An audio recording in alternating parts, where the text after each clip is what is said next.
anu meresahkan salila ieu ternyata cicing di dia mang tahun-tahun. Uyuhan, oh, kunaon, jang maneh, pika kieu, pasti ya Allah, iya nya cicing di dia, astagfirullahaladzim, ya Allah,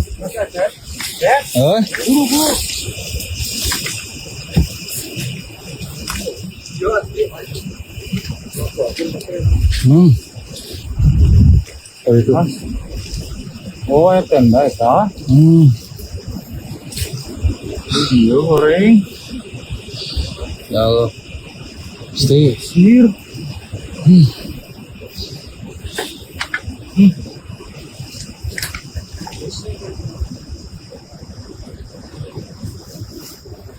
belas, Oh ya iya, naon wae ya. Oh masak eta ya. Mas, ini beneran bertahun-tahun tinggal di sini, Mas?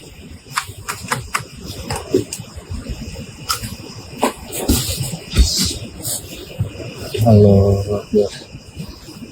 Subhanallah. Kok bisa gitu, Mas? Diam di sini tahun-tahun. Nah, kemarin musim hujan gede loh, Mas.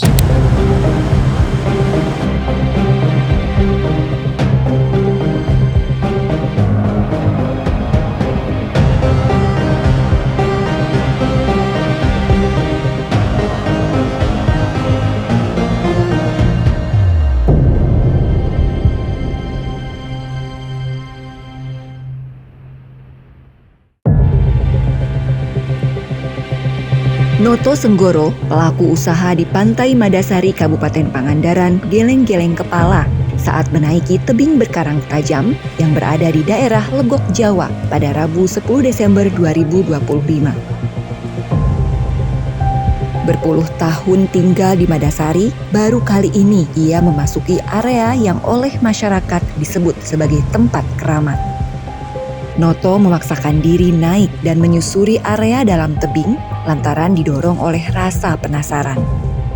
Pasalnya, pada 7 Desember 2025, sekitar pukul 2 dini hari, ia bersama warga lainnya mengamankan seorang pemuda yang setahun kebelakang telah membuat masyarakat resah bercampur geram. Pemuda itu adalah Dimas, bukan nama sebenarnya, berasal dari Sulawesi Tengah yang mengaku sudah sekitar 1 tahun tinggal di tebing pantai ini. Untuk bisa sampai ke tempat persembunyiannya, ia harus melewati dinding tebing berkarang tajam. Asli saya miris ya. Hati saya benar-benar tersentuh. Gak kuat saya nggak bisa berkata-kata banyak. Yang intinya saya benar-benar sedih ngeliat ini. Asli saya sedih. Kok bisa ya bertahan sampai 1 tahun di tempat seperti ini? Saya yakin gak ada orang yang bisa lagi bertahan seperti ini. Saya yakin, saya pastikan gak akan ada yang kuat bertahan sampai selama itu di tempat seperti ini. Tempat yang benar-benar ini gak pernah tersentuh sama sekali sama orang lain. Gak kebayang ini posisi kalau lagi hujan ya, gimana tempatnya seperti ini. Luar biasa perjuangan saudara saya ini. Saya sangat salut lah pokoknya. Semoga dia menjadi anak yang sukses ke depannya, berguna bagi keluarga dan bangsa. Sebelum merasa sedih dan salut atas jalan sulit yang dilalui Dimas, pikiran dan hati Noto diselimuti keheranan bercampur geram lantaran makanan di tempat usahanya kerap hilang. Dalam setahun kebelakang, tempat usaha Noto, yakni BIP Seafood yang berada di Kompleks Pantai Madasari, sering disatroni orang tidak dikenal. Anehnya, orang tersebut tidak mengambil barang-barang berharga tinggi, tapi sebatas 2 atau 3 potong ayam, beras, bumbu masak, dan minyak goreng. Geram, sejak bulan kemarin Noto memasang CCTV untuk memantau tempat usahanya dan ingin memastikan siapa yang suka mengambil makanan di warungnya.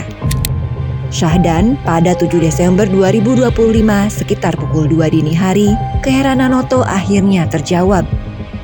Warga berhasil menangkap pelaku. Namun kegeraman yang telah lama menggumpal di hati Noto perlahan luluh setelah mendengar pengakuan Dimas. Saat diinterogasi, ia mengaku terpaksa mengambil makanan lantaran lapar. Kemarahan warga pun berubah menjadi iba. Apalagi Dimas yang berasal dari Sulawesi memilih semedi di Madasari lantaran malu pulang kampung setelah tidak bisa menyelesaikan kuliahnya di salah satu perguruan tinggi negeri di Bandung. Saya nggak lulus kuliah. Nggak lulus kuliah. Terus? Kuliah saya banyak masalah.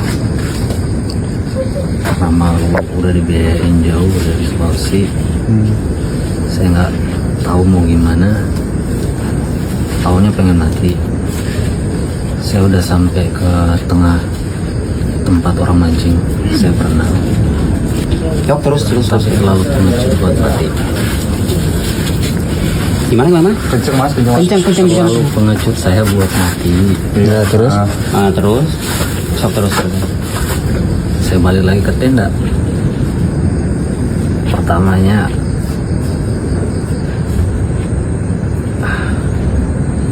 saya makannya daun ubi doang. Terus setelah itu, karena saya bisa dibilang masih waras, makan dari sisa udah. Saya sering muntah. Lihat kesempatan hujan-hujan, basah-basah, saya kedinginan, lapar. Udah sekitar 2 hari. Pertamanya cuma pisang doang. Tapi kesana-kesananya karena udah makanan aja. Saya anterin ke tempat saya tinggal dan lihat sendiri. Saya cuma ngambil makanan.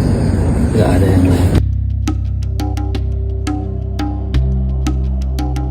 Menurut pengakuannya kepada warga, Dimas telah tinggal di tebing pantai selama setahun. Ia memasang tenda seadanya di bawah pohon pandan. Warga pun geleng-geleng kepala melihat kenekatannya memasang tenda di area tersebut. Pasalnya, tebing bernama Kibrowoh itu merupakan tempat yang dikeramatkan, sehingga tidak banyak orang yang berani keluar masuk ke sana.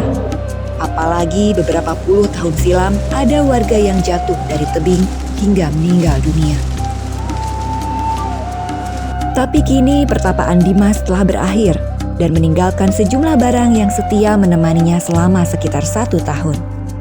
Selain tenda dan kain sarung yang sudah sangat kotor, ada pula piring, gelas, dan peralatan lain yang ternyata sebagiannya diambil dari warung Noto. Namun alih-alih memukuli Dimas hingga babak belur atau menyeretnya di jalan raya, warga Madasari punya cara berbeda. Noto menginterogasi Dimas tanpa emosi dan mewanti-wanti warga agar jangan ada kekerasan.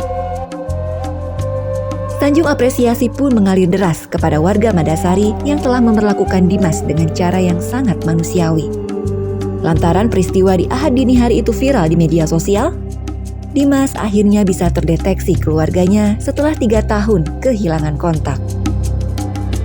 Saya setelah mendengar klarifikasi dari si anak itu, yang ada hati saya tersentuh.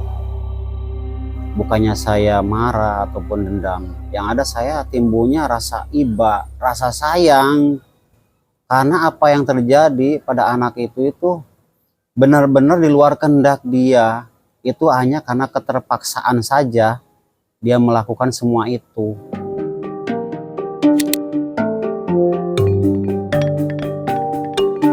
Serupa tapi tak sama, kisah yang dialami Dimas ini seperti cerita Chuck Nolan dalam Castaway yang terdampar di sebuah pulau tak berpenghuni selama 4 tahun.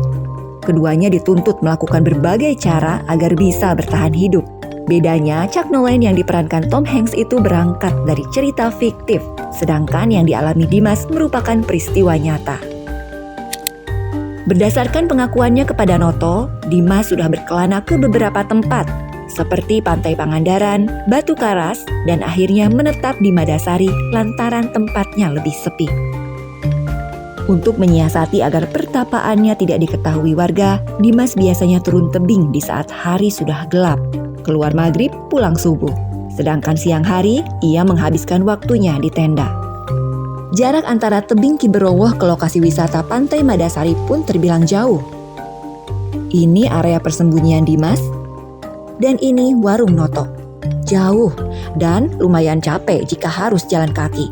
Di sana pun jarang ada orang yang lalu lalang, sehingga keberadaan Dimas tidak diketahui warga selama setahun. Noto menambahkan selama tinggal di tebing Kiberowoh, Dimas mengaku sering ditemani ular dan kerap didatangi makhluk halus. Namun ia pura-pura tidak melihatnya. Kini hal menakutkan seperti itu tidak akan dialami lagi.